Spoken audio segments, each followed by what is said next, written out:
चौथा अध्याय। महर्षि व्यास का असंतोष। व्यास जी कहते हैं, उस दीर्घकालीन सत्र में सम्मिलित हुए मुनियों में विदा वयोवृद्ध कुलपति त्रिगदेवी शौनक जी ने सूत जी की पूर्वोक्त बात सुनकर उनकी प्रशंसा की और कहा। शौनक जी बोले, सूत जी, आप वक्ताओं में श्रेष्ठ हैं तथा बड़े भाग्यशाली हैं। जो कथा भगवान श्री शुकदेव जी ने कही थी, वही भगवान की पुण्यमयी कथा कृपा करके आप हमें सुनाइए। वह कथा किसी युग में, किसी स्थान पर और किस कारण से हुई थी। मुनिवर, श्री कृष्ण द्वापायन ने किसकी प्रेरणा से इस परमहंसों की संहिता का निर्माण किया था। उनके पुत्र शुकदेव जी बड़े योगी, समदर्शी, भेदभाव रहित, संसार निद्रा से जगे एवं निरंतर एकमात्र परमात्मा में ही स्थिर रहते हैं। वे छिपे रहने के कारण मूढ़ से प्रतीत होते हैं। व्यास जी जब सन्यास के लिए वन की ओर जाते हुए अपने पुत्र का पीछा कर रहे थे, उस समय जल में स्नान करने वाली स्त्रियों ने नंगे शुकदेव को देखकर तो वस्त्र धारण नहीं किया, परंतु वस्त्र पहने हुए व्यास जी को देखकर लज्जा से कपड़े पहने लिए थे। इस आश्चर्य को देखकर जब व्यास जी ने उन स्त्रियों से इसका कारण पूछा, तब उन्होंने उत्तर दिया कि आपकी दृष्टि में तो अभी स्त्री पुरुष का भेद बना हुआ है, परंतु आपके पुत्र की शुद्ध दृष्टि में यह भेद नहीं है। कुरुजांगल देश में पहुंचकर हस्तिनापुर में वे पागल, गूंगे तथा जड़ के समान विचरते होंगे। नगर वासियों ने उन्हें कैसे पहचाना। पांडवनंदन राजऋषि परीक्षित का इन मौनी शुकदेव के साथ संवाद कैसे हुआ, जिससे यह भागवत संहिता कही गई। महाभाग श्री शुकदेव जी तो गृहस्थों के घरों को तीर्थ स्वरूप बना देने के लिए उतनी ही देर उनके दरवाजे पर रहते हैं जितनी देर में एक गाय दूही जाती है। सूत जी, हमने सुना है कि अभिमन्यु नंदन परीक्षित भगवान के बड़े प्रेमी भक्त थे। उनके अत्यंत आश्चर्यमय जन्म और कर्मों का भी वर्णन कीजिए। वे तो पांडव वंश के गौरव बढ़ाने वाले सम्राट थे। वे भला किस कारण से साम्राज्य लक्ष्मी का परित्याग करके गंगा तट पर मृत्यु पर्यंत अनशन का व्रत लेकर बैठे थे। शत्रुगण अपने भले के लिए बहुत सा धन लाकर उनके चरण रखने की चौकी को नमस्कार करते थे। वे एक वीर युवक थे। उन्होंने उस दुस्त्यज लक्ष्मी को अपने प्राणों के साथ भला क्यों त्याग देने की इच्छा की। जिन लोगों का जीवन भगवान के आश्रित है, वे तो संसार के परम कल्याण, अभ्युदय और समृद्धि के लिए ही जीवन धारण करते हैं। उसमें उनका अपना कोई स्वार्थ नहीं होता।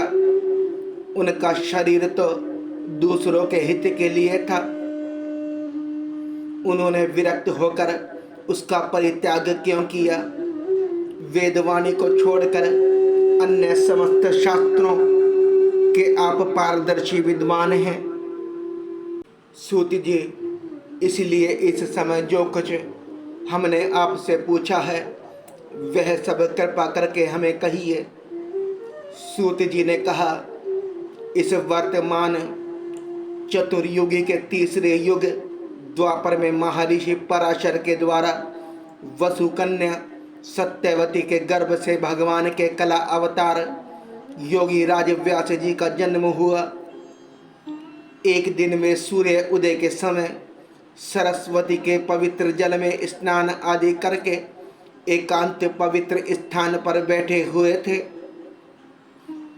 महर्षि भूत और भविष्य को जानते थे। उनकी दृष्टि अचूक थी। उन्होंने देखा कि जिसको लोग जान नहीं पाते, ऐसे समय के फेर से प्रत्येक युग में धर्म संकरता और उसके प्रभाव से भौतिक वस्तुओं की भी शक्ति का ह्रास होता रहता है। संसार के लोग श्रद्धाहीन और शक्ति रहित हो जाते हैं। उनकी बुद्धि कर्तव्य का ठीक ठीक निर्णय नहीं कर पाती और आयु भी कम हो जाती है।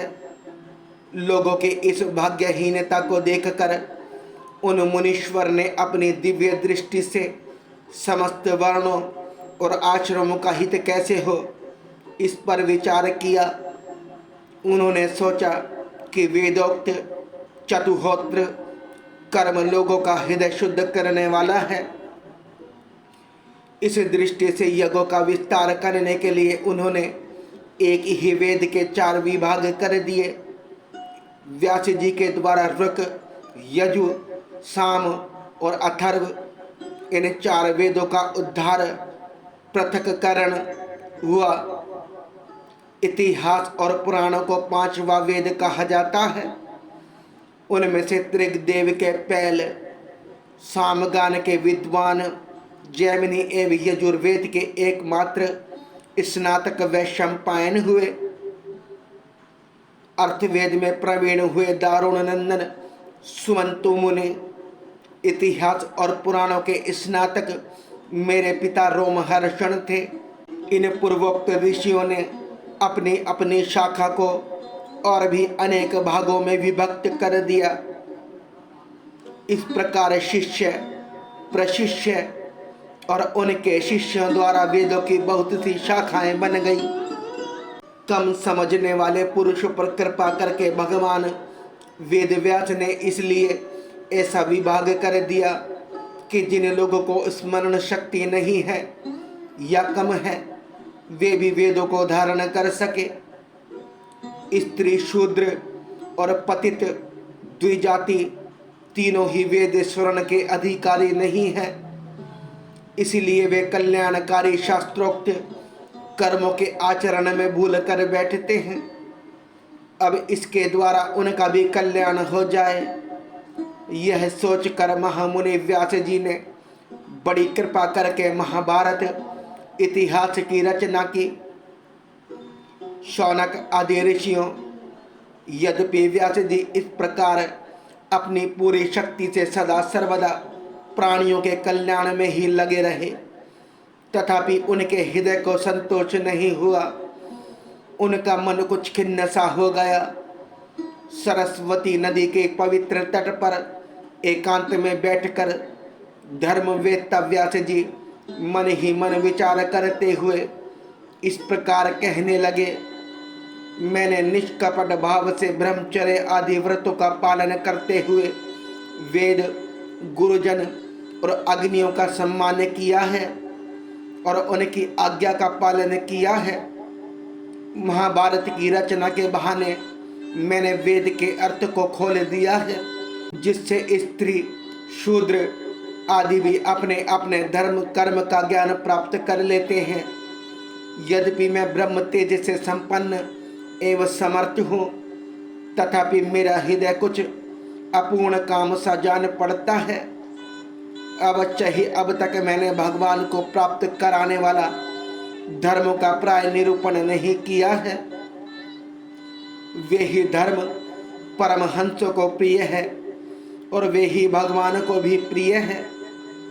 हो न हो, मेरी अपूर्णता का यही कारण है। श्री कृष्ण द्वैपायन व्यास इस प्रकार अपने को अपूर्ण सा मानकर जब खिन्न हो रहे थे, उसी समय पूर्वोक्त आश्रम पर देवर्षि नारद जी आ पहुँचे। उन्हें आया देख व्यासी जी तुरंत खड़े हो गए। उन्होंने देवताओं के द्वारा सम्मानित देवर्षि नारद की विधि पूर्वक पूजा की।